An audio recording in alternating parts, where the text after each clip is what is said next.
Welcome back, ladies and gents. We're back from halftime. You guys know what time it is. If you've been following the show, you know how we rock and roll after halftime. We usually make a big-time addition to our team, and we're going to make an addition to the defensive line, the front, the first-level guys. We had to go out and get a disruptive player.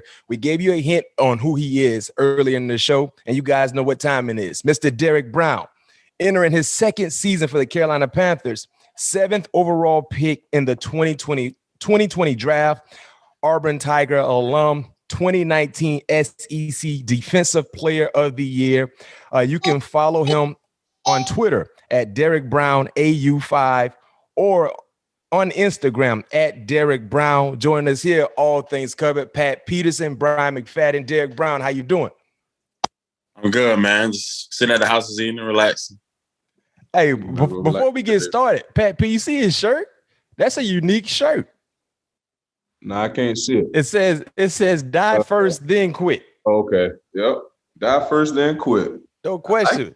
That's all work ethic right there. Is that something you live by? Well, I mean, not literally speaking, but when it comes to grinding, putting in your time, trying to perfect your craft, is that kind of like the mindset for you, Derrick?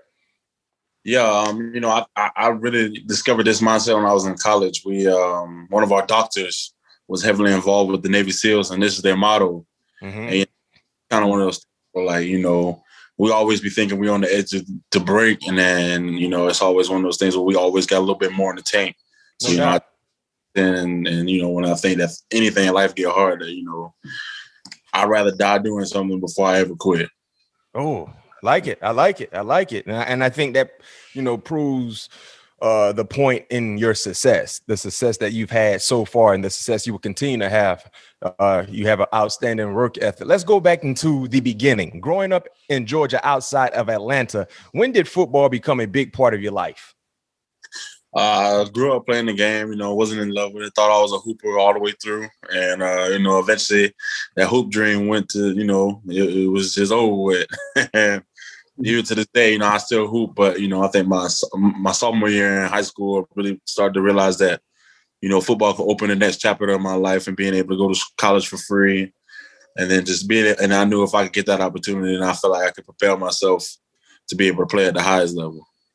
So was there ever a point that basketball was a bigger priority? Since you just said that you kind of know football was, something that you was going to do, was there any thought in your mind that you were able to, play basketball?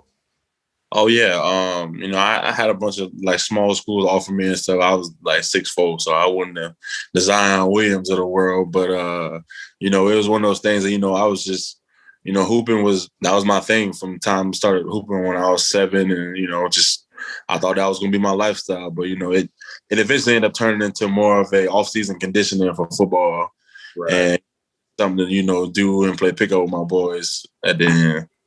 And speaking of Zion, there's I don't know if it's a rumor, but there's, you have some legendary stories about your ability to play above the rim. They said you're a big time dunker. Is that true? Oh yeah.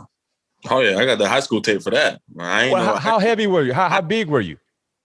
I think that I was probably playing at like 295, but I mean, yeah. And you were dunking like that? Oh yeah, back in high school. Oh yeah. I mean, I wasn't Zion, I wasn't windmilling, but I try to, get the gym a little excited. Man, that's impressive. That's super impressive. Do you still play a little bit now, pick up here or there? And if so, can you still dunk? Oh yeah, I can still dunk. Yeah, I play pick up here and there for sure. That's a lot better than, getting that field work when it's cold outside in the wintertime. No doubt. So Myles Garrett or Derrick Brown. Oh, in a one-on-one, Pat P? One-on-one bat on the court? On the court.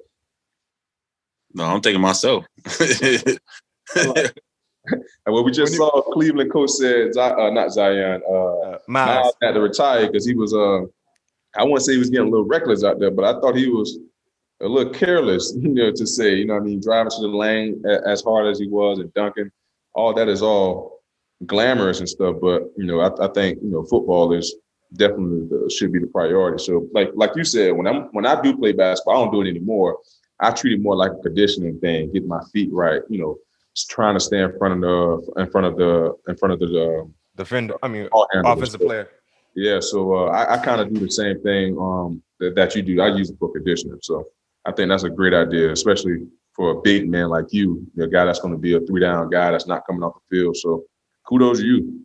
Hey, well, you got to send us some of your basketball clippings. So when we officially release this, we need to have some highlights, back in some of these stories that you're giving us. So you got to send us some of your highlights. I know you got some of them in the lockbox somewhere, floating around. When I was in high school, I had a Samsung Galaxy. Then I had switched over and I got the iPhone, and all my videos were just gone. But I got to see if I'm still on the Huddle server. Maybe my high school showed me a little love and didn't kick me off the Huddle server, but we'll see. No doubt. Hey, so at what point during your recruiting project? At a different point during your recruiting process, Georgia and Alabama was a favorite to sign you. Why? What was the turning point for Auburn?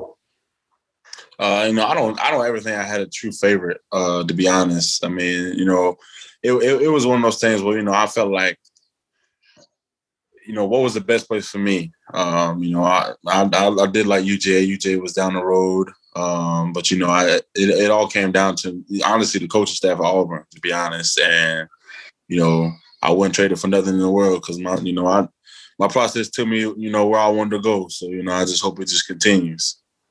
And talking about those two teams, they played a big role in your sophomore season at Auburn. The Tigers upset Alabama in the Iron Bowl, but then lost to UGA in the SEC championship game. What stands out about those back-to-back games to you the most?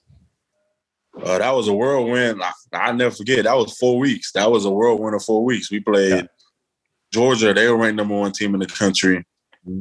We beat them 41-17. Then we played a smaller school the next week. And then, our last game of the season, the Iron Bowl. We beat Alabama in the Iron Bowl. And when we beat them in the Iron Bowl, 26-14, and then we went to SEC championship.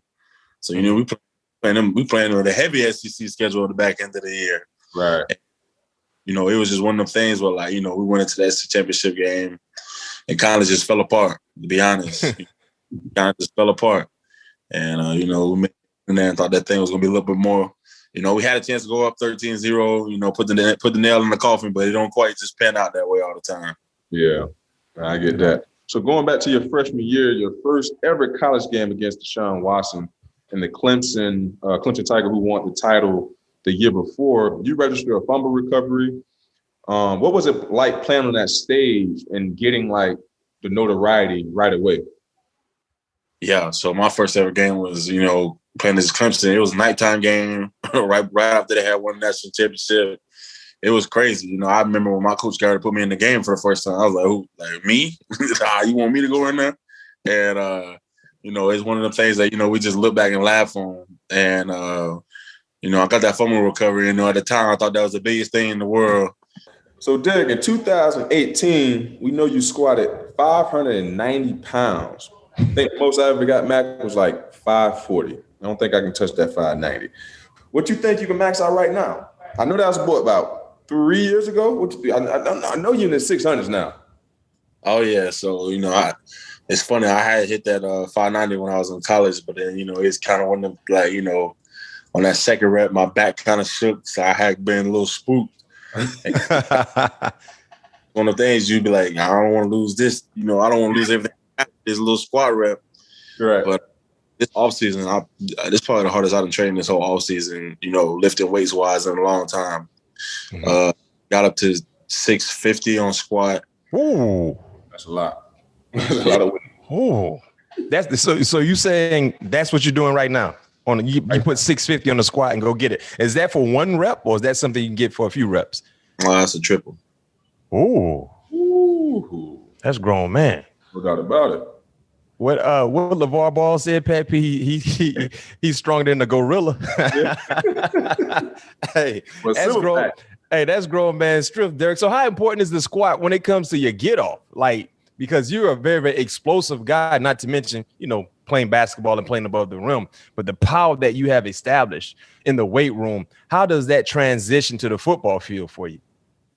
I think it's got a lot to do with it. But, what I've had to learn so far is, that core work. That core work is important. That core? stabilizing that core, it's got a lot to do with the game. And, that's big part right there, baby. When and that's been something I've been trying to focus on all season because last year I felt like because my core wasn't as strong as I've had it before, then it was hard to it was a lot of falling forward and all this stuff, and just watching my game and being cut a lot on the backside, like stuff like that. It was all really because I'm going forward, but I'm out of control and I can't control myself because my core is not bracing the rest of my body. Wow. So what have you been doing to strengthen the core? Because you don't usually hear linemen, O linemen, D linemen highlight the core, trying to emphasize and get the core stronger. But for you, what have you been doing to have a stronger core to be able to be a dominant player this season? I mean, it's one of those things I had to actually focus on. It's something, at first when I tried to, address the problem, I tried to kill it and go abs every night, and that wasn't the solution. It kind of laid me down for a little while. I had everything sore. Yeah. Mm-hmm. It was kind of something, figuring out with the strength staff and just, being able to figure out like, what do I need to put in my body to be able to help the recovery of my body, but then also be able to push my body to the point of where I feel like I'm getting stronger in my core, my legs, and my arms. Yeah, right. No doubt. Let's take a look at your alma mater, Auburn. They had a coaching change, they fired Gus Malzahn. They brought in Brian Harsin this offseason. What are your expectations for the Auburn Tigers this upcoming season with a new head coach? Yeah, I've got to get around and meet Coach Harsin and the new staff coming in, and they seem pretty cool. I don't know, man. I ain't gonna lie. Like the SEC got its own little thing. I always hope the best for them boys, but who knows what's gonna happen this year. Yeah. Oh, and quick question for you. I know Auburn fans will love to hear your take on this. Is it finally Bo Nix time? I got a lot of faith in Bo. I'm not gonna lie. I mean, I got a lot of faith in Bo. It's one of those things where, you gotta step up and you gotta show why they bought him there. I mean, it don't matter who bought you there. I mean, you there now, you gotta be able to produce. Right, I agree. So now we're moving forward, going to draft night. Draft night arrived. All right, it's a 3-part question for me. Where did you think you'll be taken? And what were your first thoughts on landing in Carolina?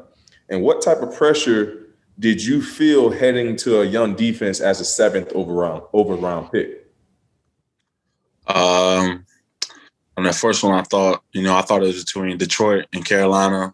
Didn't know if I was going to go 3 or 7 or, it's one of those things where you'd be like, man, I really fall. And then just all those different things flowing through your head that night.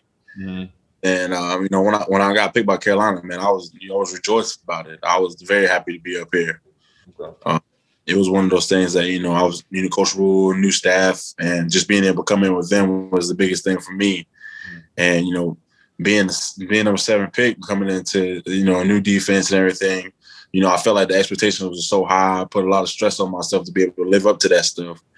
And, I think just kind of midway through the season, like I kind of hit a wall where I was like, you ain't got to do it all. Like, you don't have to do everything. You got to just focus on doing your job. And then it slowed the game down for me a lot more. And being able to sit down and, take from the vets like KK Short and, those guys to be able to, understand what they went through. I mean, they would look at, I'll be talking to KK and be like, man, like, I'm frustrated, this or that or whatever. He'd be like, bro, you got to just calm down. Like, this is the process of how things are going to go.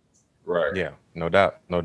What were some of the challenges of being a rookie, not having a normal off season, not having a normal, summer camp to get prepared for the season, and most importantly, dealing with the COVID season? What were some of the challenges you had to deal with?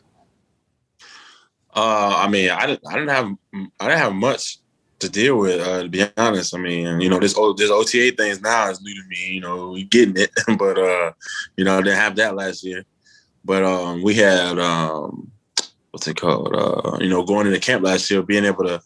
It was hard. I take that back. It was, I had a lot of challenges being able to sit there behind the iPad all day and go through those meetings virtually because I'm a guy who learns from doing. So it was hard to be able to virtually see everything, hear everything, and then try to remember it, because if I'm not going through it on the field or going through it on the cans, it's hard. It's hard to remember that stuff.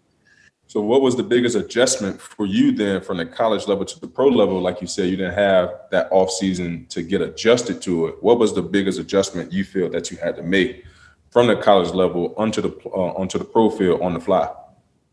I think just the ability to be able to push myself to work out. I mean, when I was because I was still back in Atlanta after I got drafted for 2 months before I could even get up here and move into my house. So we in meetings all day, and then still got to try to figure out a time to work out. And coming out of college, everything's structured. You're gonna be at here, work out of this, and now you got to create that structure for yourself in your life. And then, nobody's there to hold you accountable. So it's one of the things where it's like, either you're gonna do this or you're not. Because you may wake up one morning and be like, man, I don't feel good. But in college, you knew, like, if you woke up and wasn't feeling good, you was going to at least have to go to the training room before anybody. Yeah. You still got to show your face. Oh, yeah. I definitely know how that is, for sure. No doubt. I mean, when you look at your rookie campaign, Derrick, you played against some real prolific quarterbacks, right? Matter of fact, you got your first 2 sacks against Aaron Rodgers. So I know you have to explain the feeling of sacking the MVP from a year ago 2 times. Matter of fact, your first two career sacks came against Aaron Rodgers. But other notable quarterbacks you played against during your rookie campaign: New Orleans, of course, with Drew Brees. You had Tampa, of course, with the GOAT, Tom Brady, Matt Ryan, Pat Mahomes. All the quarterbacks that you faced your rookie campaign. All of them. Were you starstruck from any of the quarterbacks that you were going against, some of the names that I just mentioned to you? And did any of those guys talk trash to you? No, I don't think it was trash talk. It was the second game we played, and I was like, we went down to Tampa. First game we played the Raiders. Went down to Tampa the second game. I was like, this is really Tom Brady. Like, I'm really lining up. Like, my job, they paying me to go get this man right now. It was one of the starstruck moments, but, it was, I don't know, like, I think after that game, I was like, okay, now you got to realize, like, you belong here with these folks. Like, you can't just be getting starstruck every single time you see somebody on the field. Did you get close to hitting Tom Brady, or did you hit him, getting pressures on him? Second game, I got a few hits, but I wanted that Drew Brees sack, man. I mean, Drew Brees, when he retired, it kind of killed my soul, man. It was like, I'm playing in the NFC South, so I'm like, okay, well, like Drew Brees, Tom Brady, Matt Ryan, like these boys down here, like, this is the opportunity to get it, right? Yeah. And it was just like, Drew, we were playing against the Saints, and I was bull rushing the center, and I was like, I had seen him like draw his arm to the side and throw the ball, but I didn't really realize what happened. I came home and I cut the TV on and watched the TV version, and he like side arms the ball around me. I'm like, oh, that's a bad boy right there. No question. No questions. Hey, real quick, speaking of bad boys, Pat Mahomes went crazy. I mean, when y'all played Pat Mahomes, man, it was tough. He threw for 372 yards and 4 touchdowns. What was that experience like, going against one of the up and coming, GOATs of the game at the quarterback position in Pat Mahomes? Rush integrity. I tell you that much. Yeah. It was one of them games where, like, you had to always be aware, because no matter if he's running around, he one of them guys that, like, he gonna make that play extend with his feet.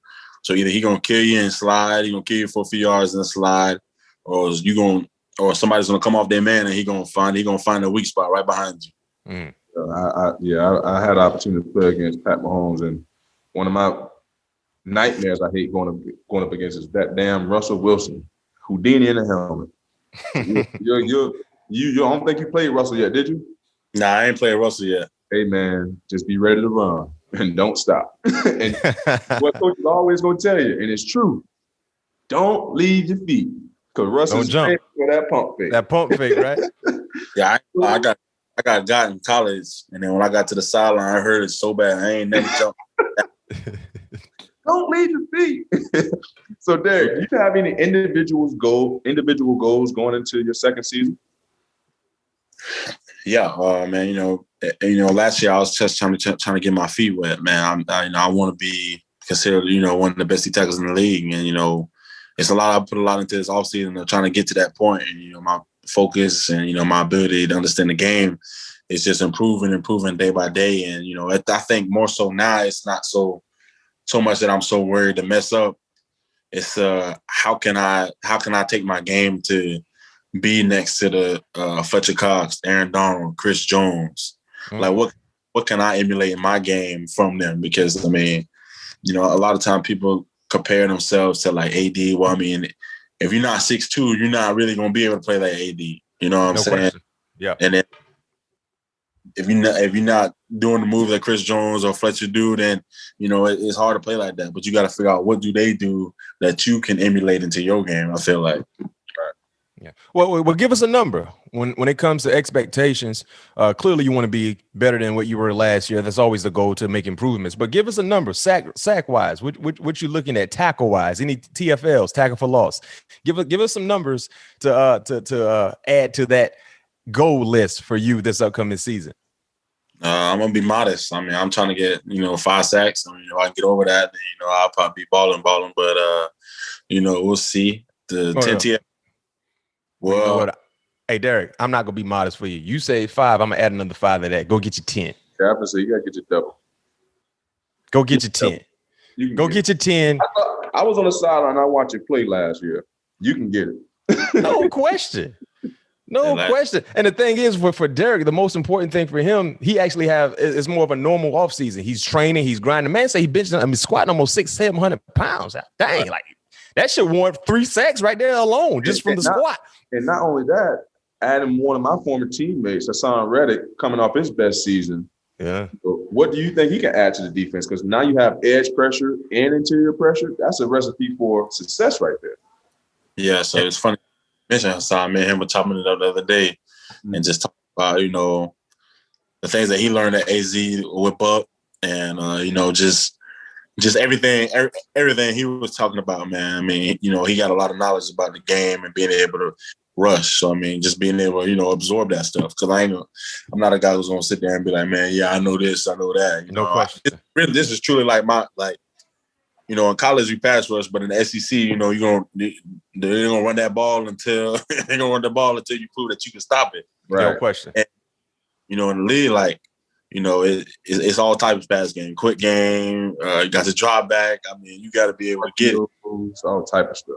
Play action, rollouts, everything. Hey, and you know what? The thing I like about Carolina's defense this upcoming season, you guys had a lot of young players that had to play a lot. You know what I mean? That develop. I love Jeremy Chin, versatile Swiss Army knife type of defensive player.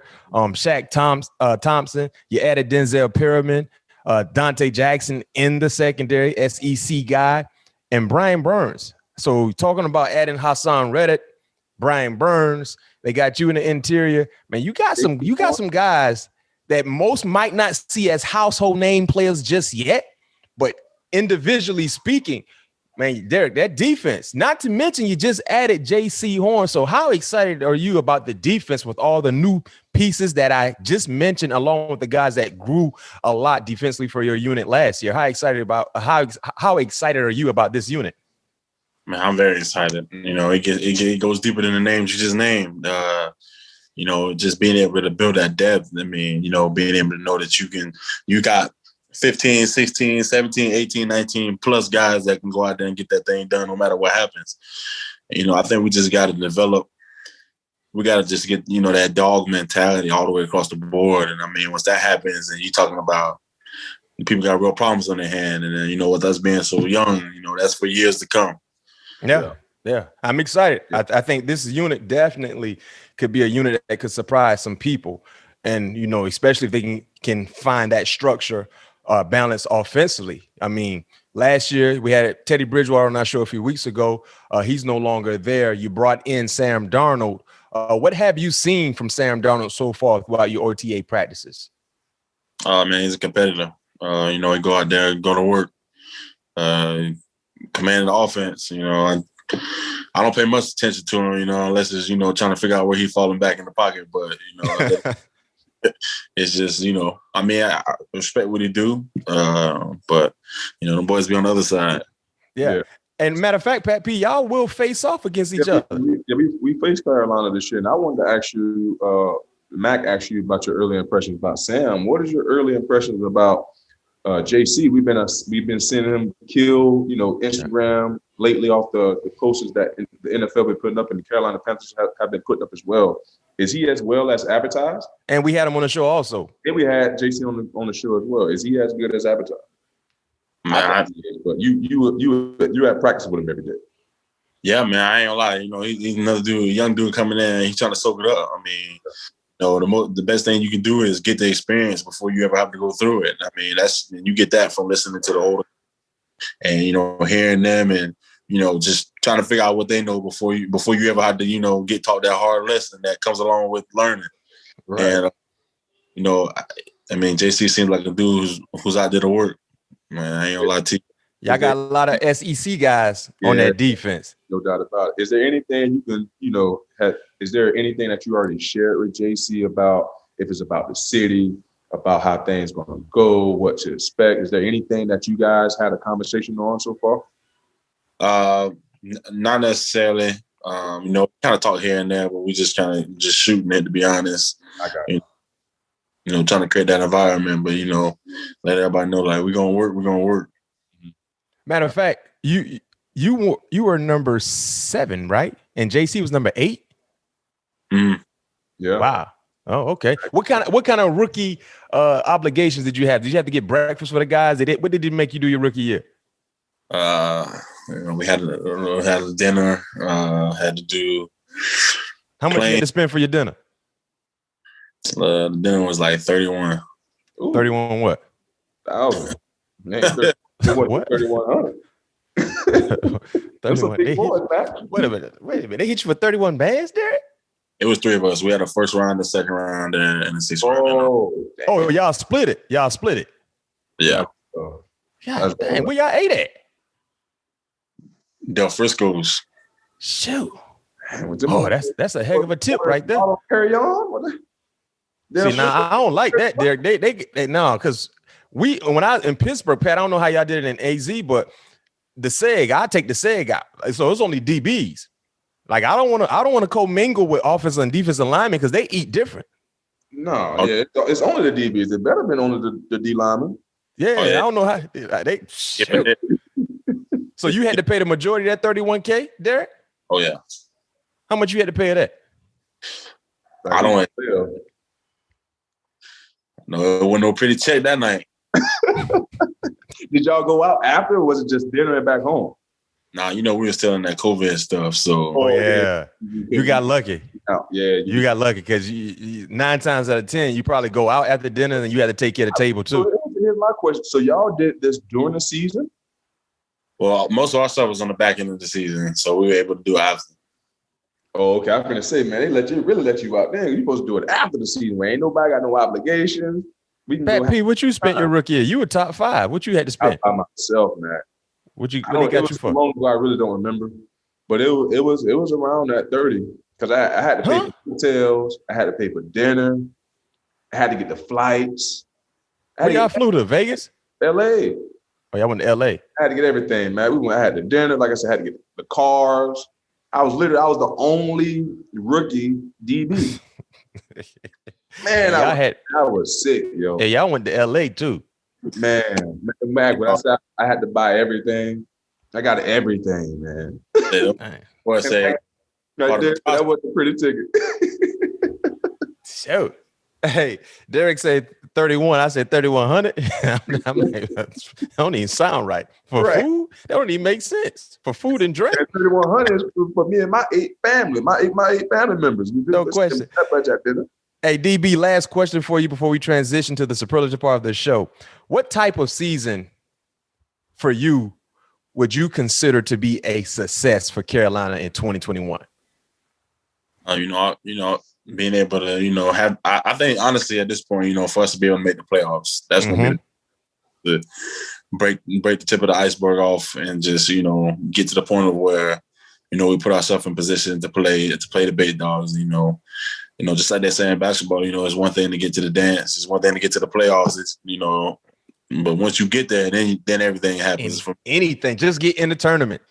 Just get into the tournament. Anything can happen when you get in. That's that. I love that. You know, I know most of the time it's cliche for people to say win the Super Bowl. But heck, to win the Super Bowl, you got to get in the tournament. Got to get in the tournament. You got to get in the playoffs. That should be the most important goal. Get into the playoffs. And then once you win, anything can happen. So, hey, we definitely going to be tuning in to see you get the 10 sacks that we just threw out there. We're going to manifest that and let that just circulate, sizzle in your spirit a little bit. And if you get that 10 sacks, 9 times out of 10, Derrick, y'all probably be in the playoffs. Oh, yeah. Yeah. So now we're going to transition to the superlative part of the show. We hit you with rapid fire questions. We want your honest, unbiased answer. We're going to go no huddle. Let's see how your conditioning is. First question I got for you. It's a 2-part question. Most hated SEC rival and most hated NFC South rival. Most hated SEC rival. You know, I'm hard to say Alabama and Georgia because I couldn't stand either one of them. And honest. You still don't like either one of them, right? Nah, you know, I got my teammates in the locker room, so I got to blast them boys every chance I get. Okay, that's fair. UGA and Bama. What about NFC South rival? Most hated. The Falcons. Wow. Like the team.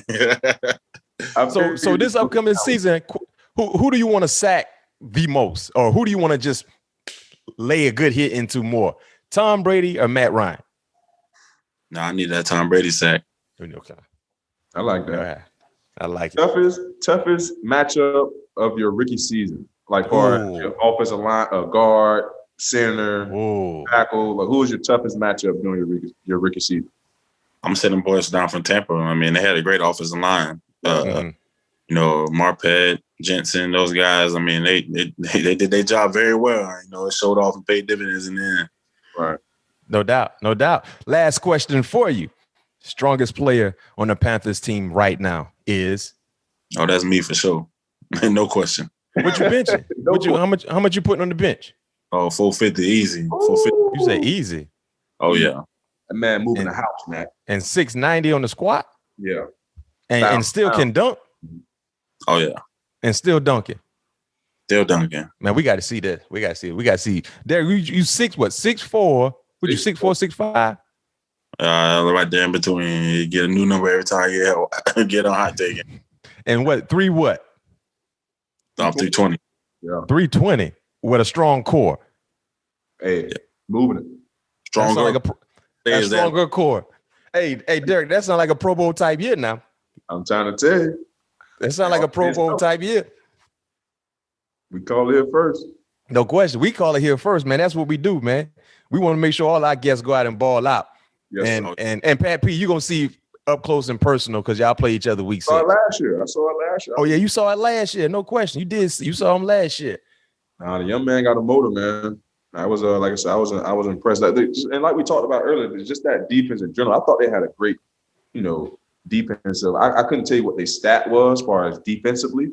Yeah. But looking at them boys play on film, they was getting after the quarterback. They got some pieces.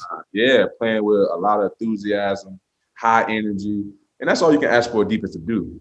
Play with high energy, play mistake-free football, and let everything else take care of itself. No question. Like you talked about, Carolina definitely has the recipe for success. Now it's just going to be on Derrick in the game and Sam in the game to get the guys going to start turning that season into wins. So it's going to be exciting to see you guys ball this year, man. No doubt, man. We appreciate you, Derrick, joining us here. All things covered. Patrick, Peterson, Bryant, McFadden. Most importantly, stay healthy. Oh yeah, and go get the quarterback. Go get the quarterback and go get the 10 sacks. And when you get that 10 sacks, man, just give us a little shout out, man. Say, you know what? All things covered said. You were modest. You said 5. We added another 5 to it. Double that. Yeah. And keep rocking the shirt too. We love the shirt. Yes, sir. All right, DB, be good, baby.